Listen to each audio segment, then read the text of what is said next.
Thanks, Derek. I want to congratulate our football team. Man, what a as everybody knows, that's not an easy one to do. This time of year, you got to be playing your best football and moving in a great direction. So congratulate those guys and wish them well here coming up on Friday night. That's going to be fun to see those guys continue on the track that they're on. We got 2 on the road this week. Colorado has been in the top 25 and all year long. They just have 1 loss now. The game at Kansas this past Saturday.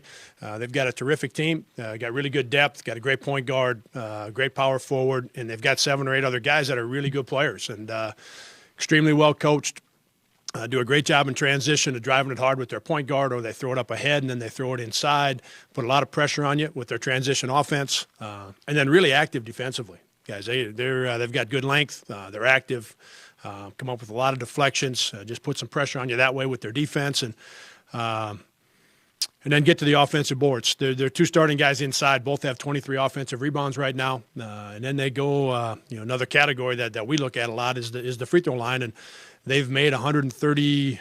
I'll get my numbers right here, fellas. They've made 131 free throws already. Their opponents have only taken 111. So there's quite a discrepancy at that free throw line, meaning that Colorado's defending without fouling, and they're doing a great job of pushing that basketball into the paint with the dribble or the pass and put a lot of pressure on you that way. So we're going to see a really good team on Tuesday. And then Grand Canyon, doesn't have the record that I know that Coach Marley thought they may have at this point, but a very good team and a very good program. What he's done in a short amount of time there has really been really positive for what they wanted to get done there.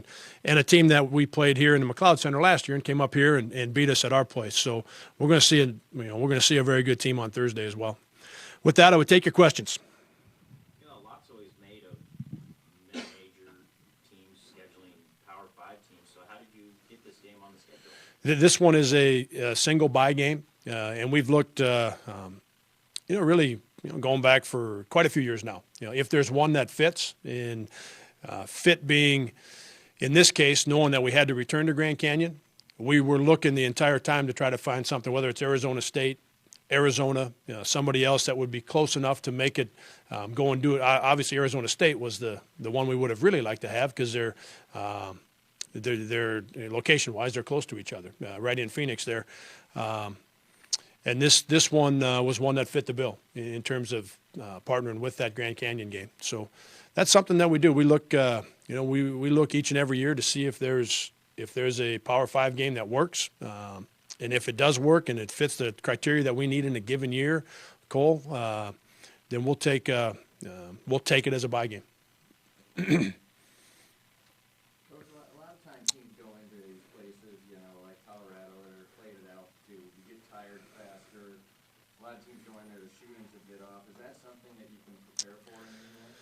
Not really.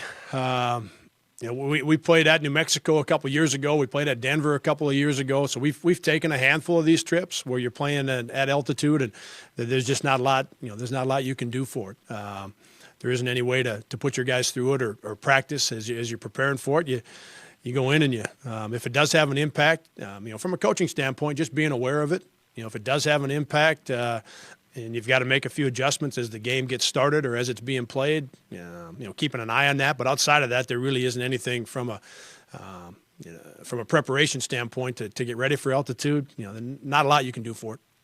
It looks like they are a really strong defensive team. Do they resemble a West Virginia type approach or Old Dominion or somebody you've seen that? Probably more Old Dominion than West Virginia, or maybe even right in between them. Gary, they do pressure you, not to the extent that West Virginia did, but they have some of that size and length at the different positions. So they may not be out there denying at half court like West Virginia was and denying every single pass, making every possession when you crossed half court a real challenge just to pass the ball no matter where you were in the half court. They will do some of that. But maybe, like I said, maybe right in between that Old Dominion, West Virginia, where you'll see some pressure. But it's their length and their discipline, in addition to being able to turn it up a little bit and deny some passes. But I would point you to their discipline defensively, their plan, their scheme, what they're practicing, their ability to go to the game floor and execute it. And then you throw in the length and the quickness to be able to get some deflections and put some pressure on you that way. Yeah, their numbers. There's a couple of other ones I wrote down, guys. They're at 39.6 with their defensive field goal percentage right now, and they're giving up 58 points a game, which I'm guessing is top 30 in the country, maybe top 20 in the country. They've done a great job there. Is there anything that you can point emphasis in practice leading up to an opponent like this, where it comes to getting the ball in the interior and drawing contact and getting to the foul line, when it obviously sounds like it's going to be a difficult thing to do? Yeah, I mean that. I guess I would two things I would tell you on that, Cole. One, our team is, and we've talked about this some on the Mondays that we've been here, continuing to learn about each other and the understanding that we've got Fife in there. And I think you're asking about our offense, right? Yeah. And we've continued as we've gone, 2-3 games that have gone by. We've continued to be able to talk about, and we'd still like to find some more ways to get him touches. Colorado does present some challenges with that. That's an area that, and we've practiced it. That we've just got to be able to be better. We've got to be able to go to the game floor and play against pressure, play against length, play against quickness, and still understand that we need to be able to, with some strength and the understanding of where Fife is at, and maybe even passing on an opportunity here and there so that we do get the ball inside to him and get him some touches. That's an area for our team that we'd like to see our team continue to grow in. We just happen to be playing against a team in Colorado that's going to be a challenge. It's one thing to do it at home against certain opponents. It's going to be another thing to go on the road and do it against a team like Colorado. Jay Burho, at least the home team sure just had 2 phenomenal games. How much you've been pleased with his development this year? Yeah, it's been great, and I think certainly the 3-point line, what he's done right now, and the way he has shot the basketball.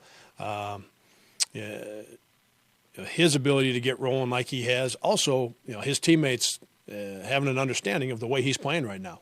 He's gotten a number of attempts. He's not just obviously if you're going to make 7 or 8 of them in a game, and he's made 4 or 5 of them in a couple of games. You also have to have you've got to have enough attempts to be able to do that. So I love the way he's playing. Really like the understanding that his teammates have that he is playing well. But I would point you to how he's playing defensively, his communication, the way he blocks out. We see it every day because we're at practice every day, and you wouldn't have that same opportunity. But he's practicing at a much higher level on a daily basis than he was a year ago. He's been cranking it outside of class or before practice and getting in the gym. Like, those are all the things that are leading to what we see in the stat sheet with him making threes. But we just really like what he's doing defensively, his communication, how hard he's battling in the post, his attention to detail. He's grown so much as a player in the past year. It's really fun to see. Taiwan good to go, Coach? He is. Yep. He was in full practice yesterday, Gary. Yep, he's good to go. Yep. Anybody else? What can you say about Tad Boyle with his connection to the NBC? Yeah. So when we, I wouldn't be able to get the year right, but he was Mark Turgeon's assistant coach when we got here, or shortly after we had gotten here, and so known him for a long time, and he's been, wherever he's been good. His teams have been good, and you watch this team play. Everything they do has purpose to it.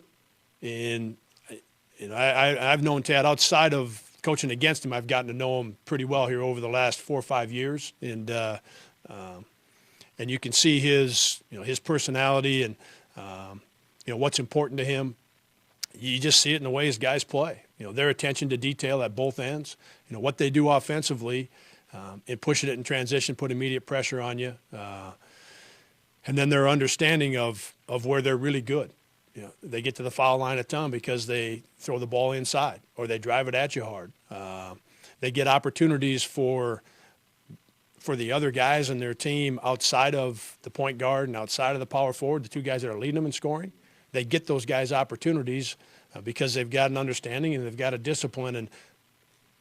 And then defensively, like I said, they're not out there denying everywhere, and it's not a crazy type trapping everywhere, but it has a level of pressure to it. And I get in describing it, just in knowing Tad, it just fits. You know, it fits who he is. It fits his personality. If you're going to beat one of his teams, you're going to have to beat him. His teams aren't going to walk out there and hand you anything, and that's just a lot of who he is. Yeah.